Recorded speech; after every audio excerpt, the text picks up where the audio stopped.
भारत से पंगा लेने और भारत को रोकने की कोशिश करने का नतीजा क्या होता है, इसे भारत ने बांग्लादेश को अब इस तरीके से बताया है जिसे वह चाह कर भी नहीं भूल पाएंगे। दरअसल हुआ यह है कि पिछले कई महीनों से जब से भारत और बांग्लादेश के बीच में जियोपॉलिटिकल टेंशन बढ़ाना शुरू हुई है, तब से दोनों देशों के बीच तनाव बढ़ता ही गया, क्योंकि बांग्लादेश अपने अलग ही राव में खोया रहा। लेकिन अब दोनों देशों के बीच चल रहे तनाव पर एक और बहुत बड़ा मोड़ आ गया है, और यही जियोपॉलिटिकल टेंशन अब बॉर्डर टेंशन में बदल चुकी है। और बांग्लादेश भी हमारे लिए किसी दुश्मन से काम नहीं रहा है, और भारत की लगभग 4099 किलोमीटर की लंबी सीमा बांग्लादेश के साथ सटी हुई है, लेकिन अभी तक केवल 3271 किलोमीटर की सीमा पर ही फेंसिंग की गई थी। यानी कि बांग्लादेश और इंडिया के बॉर्डर पर केवल इतने किलोमीटर की एरिया में कांटेदार तार लगाई गई थी, जबकि लगभग 800 किलोमीटर की सीमा खुली हुई थी।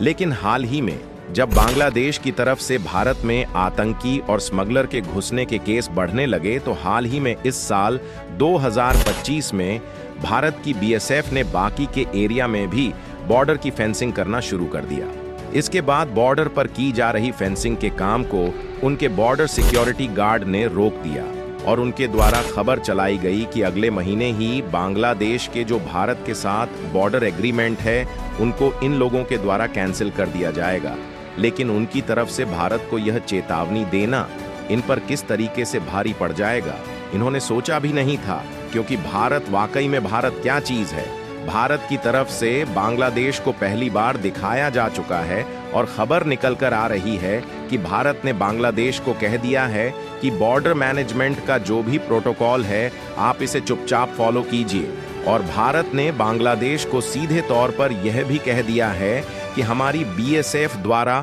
अब जो बॉर्डर पर फेंसिंग का काम किया जा रहा है यह तो होकर ही रहेगा, चाहे तुम्हें अच्छा लगे या फिर बुरा लगे। पूरी डेवलपमेंट क्या है और भारत बांग्लादेश के बॉर्डर पर फेंसिंग को लेकर एग्जैक्टली कौन सा इशू सामने आया है, और भारत उसमें किस तरीके से बांग्लादेश को सबक सिखा रहा है, और इस फेंसिंग का काम कहां तक कंप्लीट हो गया है, यह सारी जानकारी इस वीडियो में समझेंगे। लेकिन आगे बढ़ने से पहले भारत बांग्लादेश के खिलाफ कड़ी कार्यवाही कर रहा है, उसके लिए इस वीडियो को एक लाइक करके चैनल को सब्सक्राइब जरूर कर लीजिए, क्योंकि यह आपके लिए तो 1 सेकंड का काम है, लेकिन इससे हमारी काफी बड़ी मदद होती है। दरअसल देखा जाए तो यह बात हम सभी जानते हैं कि पहले भारत और बांग्लादेश के बीच जियोपॉलिटिकल तनाव शुरू हुआ, उसके बाद वही जियोपॉलिटिकल तनाव दोनों देशों के बीच व्यापारिक रिश्तों पर असर डालने लगा, जिसे भारत से बांग्लादेश को होने वाले कई सारे एसेंशियल प्रोडक्ट का एक्सपोर्ट बंद कर दिया गया, क्योंकि जो प्रोडक्ट बांग्लादेश को भेजे जा रहे हैं उसका या तो पैसा बांग्लादेश की तरफ से नहीं मिल रहा है, और ज्यादातर इंडियन एक्सपोर्टर खुद बांग्लादेश को अपना प्रोडक्ट नहीं भेजना चाहते, क्योंकि बांग्लादेश में हो रहे अल्पसंख्यकों पर अत्याचार को लेकर सभी व्यापारी उनके ऊपर पूरी तरीके से नाराज है। लेकिन इसके बाद नतीजा यह हुआ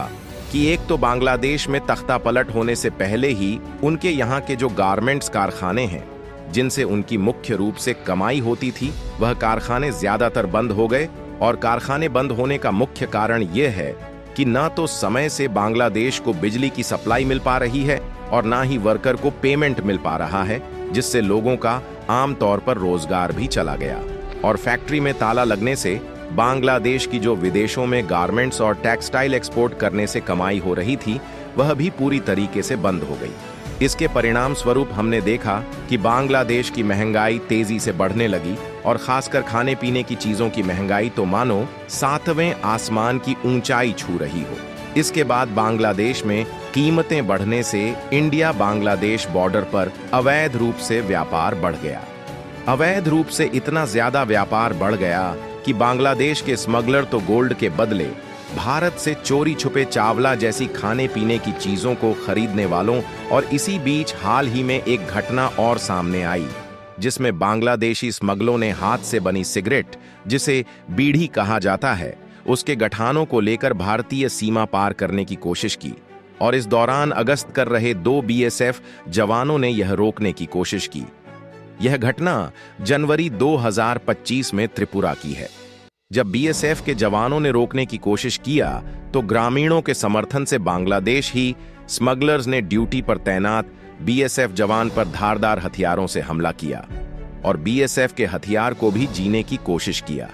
यानी कि कहने का मतलब यह है कि भारत के द्वारा एसेंशियल प्रोडक्ट का एक्सपोर्ट बांग्लादेश में बंद होने से और बांग्लादेश के गारमेंट्स सेक्टर का व्यापार विदेश में ठप हो जाने से स्थानीय लोग अब स्मगलिंग करना शुरू कर चुके हैं, जिसमें किसी न किसी तरीके से चोरी छुपे इंडियन बॉर्डर का इस्तेमाल हो रहा है। इसलिए व्यापारिक और जियोपॉलिटिकल तनाव बॉर्डर टेंशन में बदल गया। अभी तक फिलहाल के समय में ऐसा है कि भारत की जो सीमा बांग्लादेश से सटी हुई है वह लगभग 496 किलोमीटर की है और अगर हमें बांग्लादेश के स्मगलर को और घुसपैठियों को भारत में आने से रोकता है तो हमें करीब 40,156 किलोमीटर की सीमा पर फेंसिंग यानी कि कांटेदार तार लगाना होगा। हालांकि भारत और बांग्लादेश के बीच विवाद बढ़ने से पहले भी स्मगलर आते थे,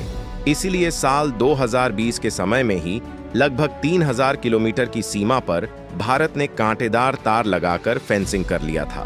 और साल 2024 तक लगभग 3,200 किलोमीटर की सीमा पर कांटेदार तार लगाकर फेंसिंग कर दिया गया। लेकिन लगभग 885 किलोमीटर की सीमा दोनों देश के बीच खुली हुई थी, क्योंकि इसका उपयोग जरूर के लिए किया जाता था और स्थानीय आदिवासी लोगों को एक एरिया से दूसरे एरिया में जाने में आसानी होती थी। लेकिन पिछले महीने में जिस तरीके से बांग्लादेश और भारत के बीच स्मगलिंग के केसेस बढ़े हैं और बांग्लादेश से भारत में आतंकी आने के खतरे ज्यादा हुए हैं, इससे भारत ने इस समय 885 किलोमीटर की बाकी की सीमा पर भी फेंसिंग करना शुरू कर दिया। लेकिन जब भारत ने ऐसा करना शुरू किया तो इंडियन बीएसएफ को रोकने के लिए बांग्लादेशी बॉर्डर गार्ड सामने खड़ी हो गई। हालांकि उनके द्वारा रोकने की कोशिश नाकाम रही और भारत के द्वारा फेसिंग करने का काम तब भी जारी रखा गया। लेकिन उन्होंने अपने देश में खबर फैलाना शुरू कर दिया कि भारत अवैध रूप से उनकी जमीन पर फेंसिंग कर रहा था, इसलिए इन्होंने भारत को फेंसिंग करने से रोक दिया है और यह काम अब रोका जा चुका है और इन्होंने एक तरीके से भारत को चेतावनी देना शुरू किया कि भारत के साथ उनके जो बॉर्डर एग्रीमेंट है उसको कैंसिल कर देंगे। लेकिन पहली बात तो यह है कि भारत ने फेंसिंग के काम को जरूर रोका, लेकिन इनके बॉर्डर गार्ड द्वारा रोकने के कारण नहीं, बल्कि इसलिए रोका ताकि दोनों देशों के बीच टेंशन ना बढ़े और आदिवासियों को कठिनाई ना हो।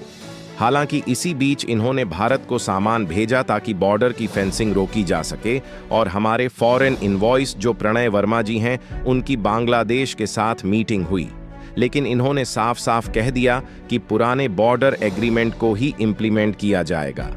फिलहाल जब इन्होंने भारत को अपने देश में बुलाकर फेंसिंग को रोकने की कोशिश की तो भारत भी कहां पीछे रहने वाला था और भारत ने उल्टा बांग्लादेश को सामान भेज दिया है और उनको हिंदी में समझाने के लिए अपने देश में बुलाया है, जिसमें भारत इन्हें अच्छे तरीके से समझाएगा और उसके बाद भी यह नहीं समझते तो भारत अपने तरीके से कार्यवाही करेगी। और एक बात को भारत ने पहले ही बांग्लादेश को क्लियर कर दिया है कि हमारे द्वारा जो भी फेंसिंग का काम किया जा रहा है और बॉर्डर का जो एग्रीमेंट है इसे आप चुपचाप फॉलो कीजिए, क्योंकि आपके रोकने से हमारे द्वारा फेंसिंग का काम नहीं रुकेगा और फेंसिंग का काम तो होकर ही रहेगी। फिलहाल देखना यह होगा कि अब बांग्लादेश के एंड बॉय भारत में आते हैं तो भारत इन्हें किस तरीके से समझता है और बांग्लादेश का स्टैंड क्या रहने वाला है। बाकी आप लोग अगर भारत की तरफ से बांग्लादेश बॉर्डर पर किए जा रहे फेंसिंग के कार्य से खुश है तो इस वीडियो को लाइक करके कमेंट बॉक्स में जय हिंद जय भारत जरूर लिखें और इस वीडियो को एक लाइक करके अपने मित्रों तक शेयर जरूर करें ताकि उन्हें भी जानकारी मिल सके। जय श्री राम।